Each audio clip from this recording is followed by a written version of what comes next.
Hey guys, thanks for joining us for another episode. Today we're going to talk about the one thing that I think a lot of people have questions about, and a lot of people have also fallen victim to, myself included, and that is diet pills. The thing about diet pills is that people usually have a very unrealistic expectation of them, to where they will take just the diet pills, do nothing else, and then they're going to be at the perfect weight overnight. We all know that this is not true, and this is not the case, and a lot of people don't know that diet pills actually have to be supplemented with proper diet and exercise to actually have any kind of effect at all. So we're going to go through the dangers of diet pills firstly. The very first one is there is no guarantee where these pills are concerned. So dietary supplements are not regulated by the FDA. They don't have to have any kind of approval to put them out there on the market. So sometimes unsafe ingredients make their way into these supplements, and it's never even reported to the FDA until an adverse reaction has occurred in one of the consumers. Number two, they increase your risk of heart attack and stroke. So the main ingredient in a lot of these pills have actually been found, scientifically been found, to cause heart attacks and strokes. I'm going to try and pronounce them. I've never been good at pronouncing these, and one of my rules is if I can't pronounce it, I'm not consuming it. So it's a good rule to stick by. So ephedra is one of them.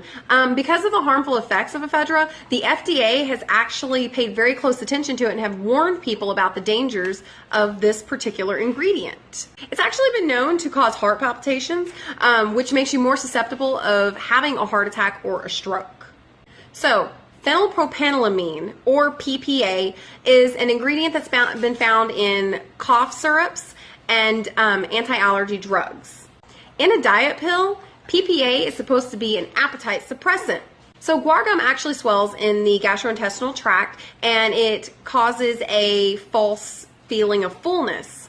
But this swelling actually increases the risk of obstruction in the throat and the stomach. Who wants that? I don't. Bitter orange acts a lot like ephedra in the sense that it causes tachycardia and palpitations, which, as we discussed before, causes heart attack and stroke. So these are just some of the ingredients that are in diet pills that you are taking that are going to be causing serious problems with your health. A lot of people don't know that some diet pills can actually contain things like amphetamines and antidepressants. This can cause you to become addicted to diet pills. And as we all know, being addicted to anything, whether it's diet pills, food, drugs, is so harmful to your body. So there are actually a multitude of side effects that you can experience while taking diet pills. I can actually attest to this one because I had taken many different diet pills before in an attempt to lose weight, and I was very unsuccessful on any of them. If I didn't eat something immediately, I was horribly sick. I felt like my heart was going like 500,000 miles an hour. I would sweat profusely. I had to keep moving around. These were horrible side effects for me, and other people, they have even worse side effects. Some people say they've had headaches, constipation, and mood swings as well. Of course, these are some of the less severe side effects that you could have, but trust me, you don't want to feel that way. Nobody wants to feel that way, ever, at any point. They don't actually work. Not really work. True weight loss is true fat loss. That number on the scale may be getting lower, but it's just water loss. Last but not least, taking diet pills is not going to change your habits in the least. Like I said in the beginning, diet pills often give people this false sense of hope that they can eat whatever they want and still lose weight. It's just not the truth. They also make people believe that they don't have to exercise. In reality, diet pills a lot of times will just flat out tell you that you have to have a healthy, balanced diet paired with exercise for this to actually show any kind of results. The reality is eating right and exercising are the only way to go when you want to successfully lose weight and keep it off. If you want lasting results, it's going to require some work. It doesn't encourage you to learn about good foods. It doesn't encourage you to read nutrition labels. As a matter of fact, people who take diet pills are less likely to even think about looking at a nutrition label. People that are on diet pills, they usually don't fill out food journals to keep track of what they're eating. They don't look at their calories, and they don't seek out others who might be in the same position and say, hey, why don't we join this workout program together? Why don't we go to the gym together? They don't do these things because these diet pills have given them this false sense that taking this pill is going to be the cure-all, and overnight you're going to magically be down 30 pounds, and it's just not realistic.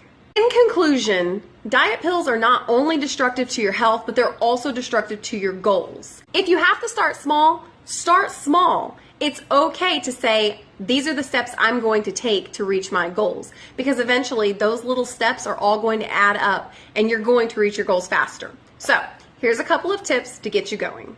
Increase your water intake. We talked about this before. Take your current weight, divide it in half, and that is how much water you should have in ounces a day. The second thing you can do, watch your carbs. Try and cut it down to like 1 or 2 a day. On the same subject of carbs, make sure that your breakfast is a healthy carb, something like oatmeal. And last but not least, watch those sugars. Do not consume too many added sugars, because that's where you're going to start running into some serious problems. We live in a world where you can go to the store and buy a carton of orange juice and look at the ingredient label and it's going to say sugar. Oranges are already sweet. I've yet to figure this one out, so why they have to add sugar to orange juice is beyond me. Check your nutrition labels. Check your calories. Check your fat content. Check your sugars. If sugar is an added ingredient, stay away from it. It's got extra sugar in it. You don't need it. So that's all I have for today. If you guys have any questions, comments, complaints, or concerns, leave them down in the comments below. I will have links in the description for you so that you can have a little bit more research, look at it on your own, and remember, diet pills are not a cure-all. They are not the answer. Proper diet, proper exercise are the way to go. Talk to your doctor, talk to your dietitian, talk to your fitness instructor, talk to somebody who is knowledgeable in the field, and have them help you out. That's all today, guys. Bye, y'all.